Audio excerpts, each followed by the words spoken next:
Okay, hallelujah, praise the Lord. प्रभु यीशु मसीह के मधुर नाम में आप सभी को प्रेमी सलाम। परमेश्वर आप सबको आशीषित करें। जीवित और जीतों की पृथ्वी पर परमेश्वर ने रखा, उसके नाम की महिमा और तारीफ करते हुए आपके मध्य में हम लोग आते चले जाते हैं। परमेश्वर के नाम का शुक्रिया अदा करते हैं कि उसने आप जीवित और जीतों की पृथ्वी पर रखा। Hallelujah, praise the Lord. जिस परमेश्वर की बात हम करते हैं, लगातार बातों के ऊपर बात छेड़ते चले जाते हैं और रात दिन प्रार्थना के ऊपर प्रार्थना की जा रही है।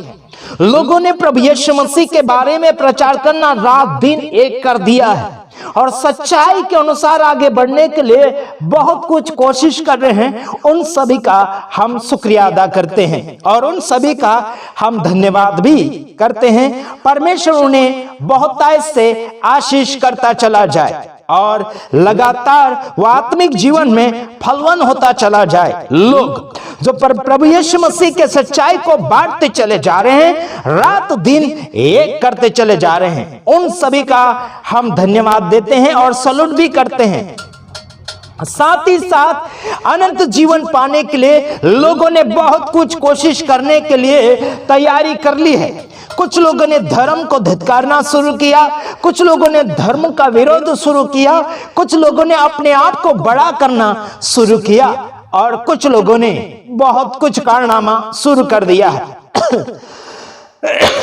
आइए हम देखते हैं, जिस परमेश्वर की आराधना और भक्ति करते हैं वह परमेश्वर आज भी जीवित है, वह कल भी जीवित रहेगा, कल भी हमेशा एक जैसा रहेगा।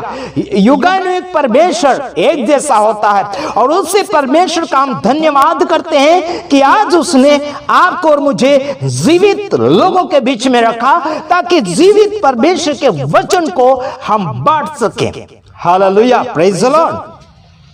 हाँ, जिस परमेश्वर की हम बात करते हैं, जिसने आदि में आकाश और पृथ्वी की सृष्टि की थी, जिसने अपने आप को आदि कहा, जिसने अपने आप को अंत कहा, अल्फा और बेगा और शुरुआत और अंत, स्वर्ग और पृथ्वी के नीचे एक ही नाम है जिससे उद्धार मिल सकता है, जिससे स्वर्ग मिल सकता है, जिससे जीवन मिल सकता है, जिससे जीवन सुधर सकता है। बल्कि आज इंसान की जिंदगी सुधर नहीं पा रही है, लेकिन बिगाड़ते चले जा रहे हैं, बिगाड़ा के ऊपर बिगाड़ा। इसके खिलाफ में हम कुछ बातें कहेंगे, लेकिन वचन के अनुसार हम कुछ बोलना चाहेंगे। आदि में वचन था। क्या था? ये सारे लोगों को मालूम है। जिन लोगों ने वचन को पढ़ा, जिन लोगों ने बाइबल को पकड़ा, उन लोगों को सबको मालूम है कि आदि में वचन था। वचन का कोई शरीर नहीं होता, वचन का रंग रूप नहीं होता, उसकी ऊंचाई नीचाई नहीं होती, बल्कि आपको यह भी कहना चाहता हूं कि वचन तो वचन, बस बोलने वाला चाहिए। परमेश्वर ने वचन बोला, वह वचन दिखा नहीं बल्कि सुनाया जरूर। ध्यान दीजिएगा मेरे तमाम भाइयों बहनों, वचन आवाज में होकर किया जाता है, वचन आवाज में होकर बोला जाता है। जैसे परमेश्वर वचन बोलते हैं तो वह वचन इंसान के जीवन में लागू होना चाहिए। आइए देखते हैं यूहन्ना रचित सुसमाचार, उसका 1 अध्याय, उसका 1 वचन में काफी लोगों ने चर्चाएं की है, लेकिन हम कुछ चर्चाएं आपके सामने हमारे समझ में आया है, उस हिसाब से आपको हम बताना चाहेंगे। चलो देखते हैं। वीडियो आप देखना है, आगे बढ़ना है और चैनल के साथ जुड़कर आपको आगे की ओर बढ़ते चले जाना चाहिए। आदि में वचन था और वचन परमेश्वर के साथ था और वचन परमेश्वर था। वचन को ही परमेश्वर कहा गया है। मेरे तमाम भाइयों बहनों, आज रंग रूप वाला यीशु मसीह नहीं है, आज रंग रूप वाला परमेश्वर नहीं है, कोई स्थान में बैठने वाला परमेश्वर नहीं है, वो तो वचन है। समझा? वो शब्द है। हाँ, आगे लिखा है दूसरे वचन में, यही आदि में परमेश्वर के साथ था, यही आदि में परमेश्वर के साथ था, वचन ही परमेश्वर के साथ था। मेरे तमाम भाइयों बहनों, आपको और मुझे वचन के साथ जीवन अगर काटना है, जीवन अगर बिताना है, तो वचन को मानना होगा।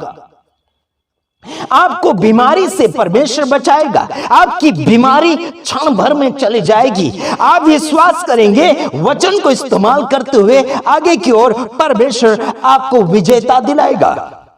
लोग आज वचन को नहीं मान रहे, बल्कि चंगाई के पीछे दौड़ रहे हैं। आज चंगाई यीशु मसीह परमेश्वर आपको देना तो चाहेगा, लेकिन उस परमेश्वर को जान लीजिए जिस परमेश्वर से आप अपेक्षा करते हैं कि वो आपको चंगाई देगा। उससे अपेक्षा करते हैं तो उसको मान लेना चाहिए। वो दिखता नहीं है, वह आत्मा है, वह वचन है, वह परमेश्वर है। और आपकी जिंदगी को वचन मानेंगे तब जाके बदल पाएंगे।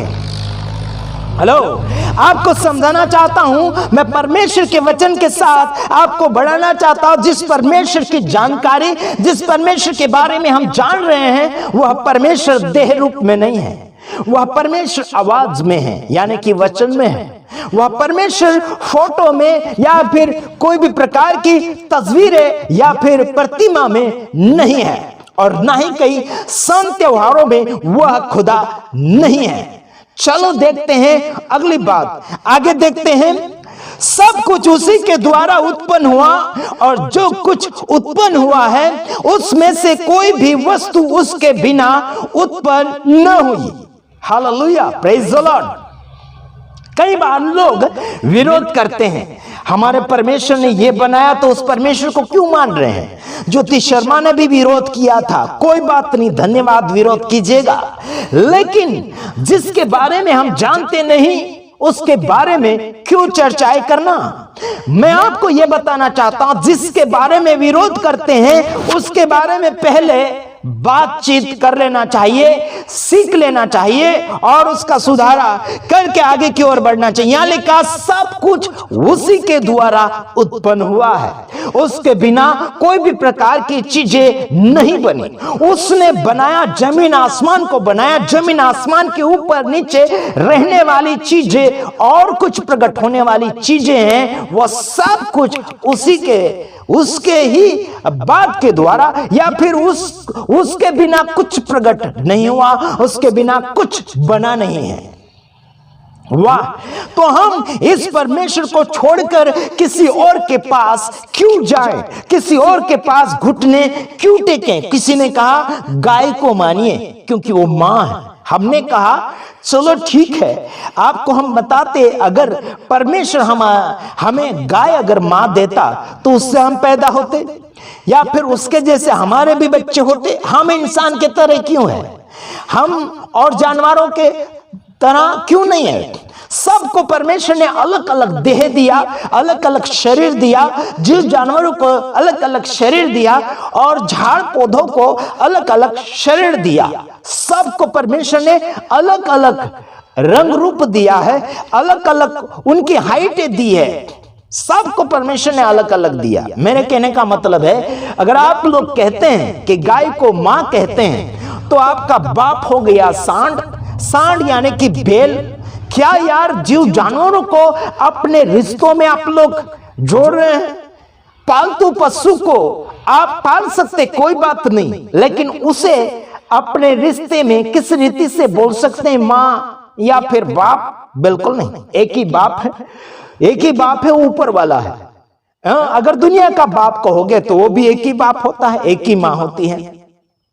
चलो, आपको यह बताना चाहता हूं, उसके बिना कोई भी प्रकार की चीजें प्रकट नहीं हुई और उसके बिना होगा भी नहीं।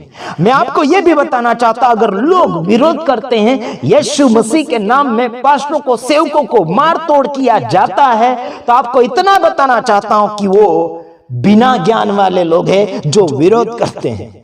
करने दीजिए, धन्यवाद, उन्हें धन्यवाद दीजिए, बल्कि जवाब दीजिए। जवाब भी जरूर बाइबल के अनुसार बताइए कि जिस परमेश्वर ने जमीन और आसमान का निर्माण किया है, उसी परमेश्वर ने आपको और मुझे जीवन दिया है। उस परमेश्वर को छोड़कर हम किसी और की भक्ति नहीं कर सकते।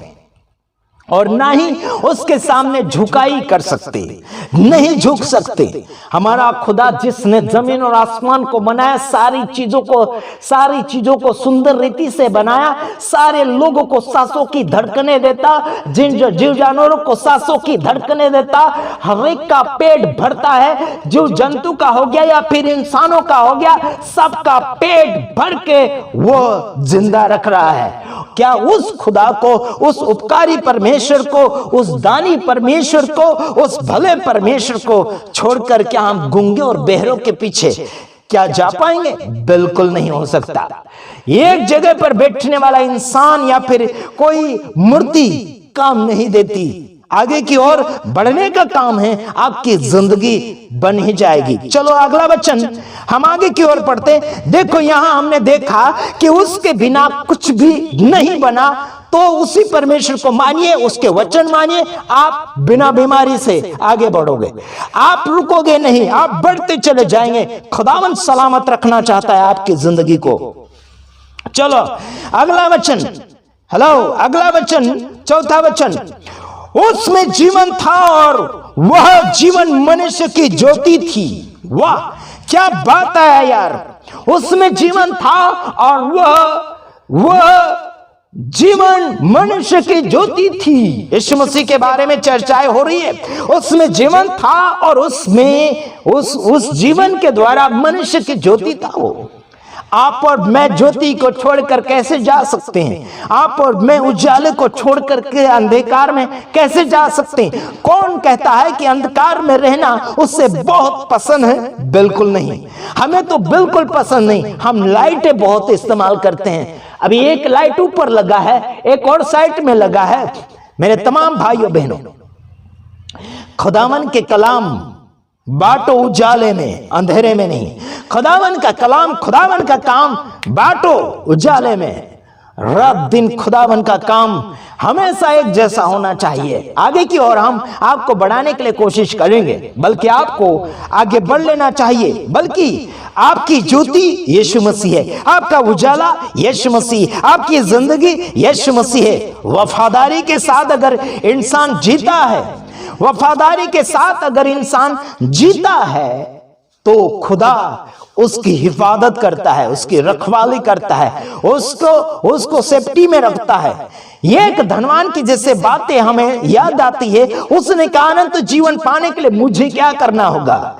यीशु ने कहा आज्ञा मानना होगा। उसने कहा मैं बचपन से मानते चला आ रहा हूं। यीशु ने उसकी एक कमी ढूंढकर बता दी। अभी एक आपके अंदर कमी है, जो धन आपके पास है वो गरीबों में बांट दे, बेचकर गरीबों में बांट दे। तो उसने अपने आप का चेहरा लटका लिया और अपने रास्ते चल पड़ा। मतलब इसका प्यार, उस धनवान का प्यार धन के ऊपर था। मेरे तमाम भाइयों बहनों, आज यही हो रहा है।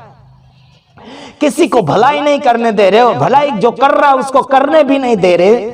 अब मैं कई दिनों से भलाई कर रहा हूं, लेकिन कुछ लोग और रोक रहे हैं, मत कीजिए भलाई। मेरे तमाम भाइयों बहनों, प्रभु यीशु मसीह अगर आपके साथ भलाई करना या फिर अच्छा करना बंद कर दे तो आपको कैसे लगेगा? आप ही सोच लीजिएगा और आगे की ओर बढ़िए। उस धनवान ने धन से प्यार किया, वो चला गया, यीशु मसीह की बातों को नहीं माना। आज्ञा को तो वो मानता है, ऐसे करके उसने बोला, लेकिन यीशु मसीह ने जो बोला, धन जो है बेचकर गरीबों में बांट दे, ऐसे बोला यीशु ने, तो अपनी गली चल पड़ा, पतली गली निकल लिया। हेलो, क्या है यारो? ये चुगली नहीं है, बुराई नहीं, उसमें लिखा है बाइबल के अंदर।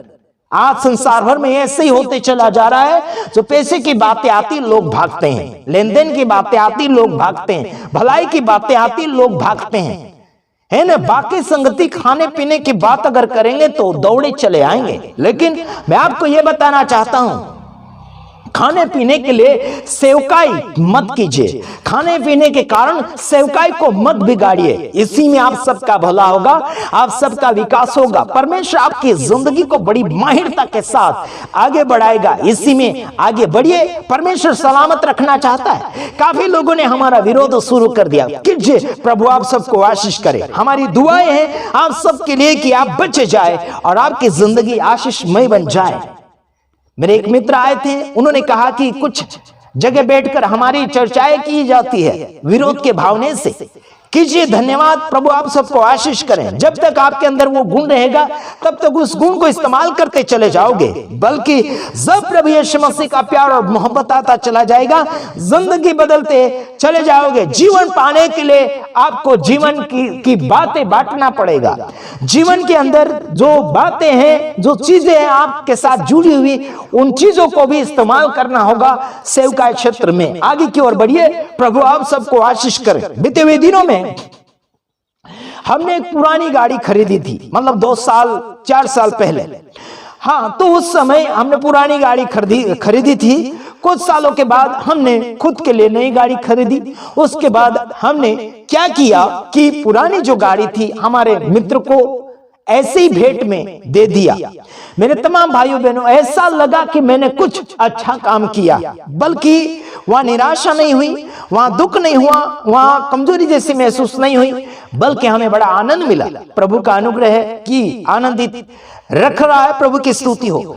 और साथ ही साथ आप सभी को मैं इतना कहना चाहता हूं, आप अगर बीमार हैं, समस्या के अंदर है, आप घुटने टेकिए, प्रभु के साथ बातचीत कीजिए, प्रभु के वचनों को मानिए। आप बिना रोगी जिएंगे, बिना रोग के साथ आगे की ओर आप बढ़ते चले जाएंगे। खुदावन आपको सलामत रखेगा। प्रभु आपको बिना रोग के साथ आगे बढ़ाता चला जाएगा। जिंदगी और मोहब्बत की बातें खुदा से मिलती है। डॉक्टरी इलाज से बढ़कर प्रभु यीशु मसीह आपकी इलाज कर सकता है। आगे बढ़िए, बस हमारी दुआ आप सबके लिए।